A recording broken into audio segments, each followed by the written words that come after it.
Well, another live look over Berkeley where you can see people are lining up to go inside Zellerbach Hall. The gates are open. Doors, as Raj just mentioned, closed at many Berkeley businesses. They have been for a while now. NBC Bay Area's Sam Brock joins us from the barricades on Bancroft Avenue. And Sam, some stores just not taking any chances at all.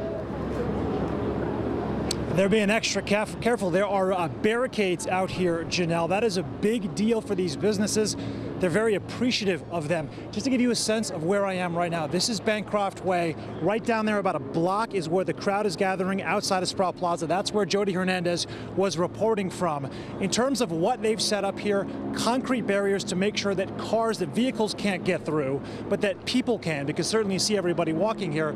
These are the barriers that I'm talking about. They're set up on good chunks of Bancroft, as well as on Telegraph right now, enforcing the traffic patterns. Right here, this truck says police bomb unit on it. I will tell you, it is just there to block traffic. There is no bomb unit deployed right now.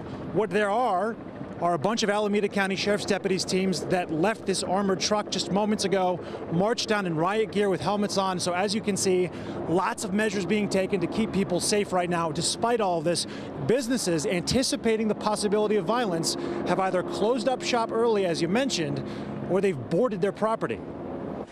A souped-up police presence at Berkeley's Sproul Plaza. But despite the boosted manpower ahead of Ben Shapiro's talk at Zellerbach Hall, some nearby business owners are taking matters into their own hands.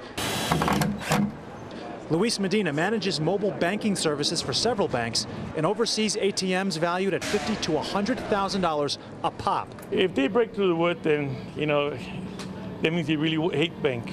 This is not about the bank today. It's just about free speech. We're just trying to protect property as much as we can. And property proved to be collateral damage when Berkeley tried to host Milo Yiannopoulos back in February. Protesters busted windows and sprayed graffiti on shops at the student center. The university since mandated that these stores have to close by 3:30 today, but Tanner Michelson with the Cal Student Store locked up even earlier at 3. So, what do you think this is going to look like tomorrow? I'm hoping it's going to be okay because I'd like to come to work tomorrow, but I hope that no one decides to be violent and damage the campus because it doesn't really benefit anyone's cause and it only hurts us as students. Back out live now, and you can just see from a distance the masses of people huddled there in front of Sproul Plaza trying to get inside. As Jody mentioned, you need a ticket to get beyond that point. Now, the individual that we just heard from a second ago, Tanner Michelson, is a member of the Berkeley College Republicans. They hosted tonight's event.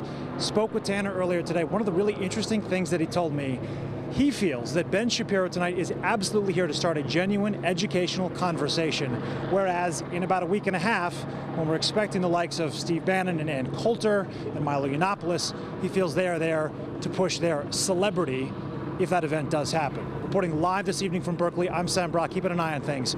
Back to you in the studio. Okay, thank you, Sam.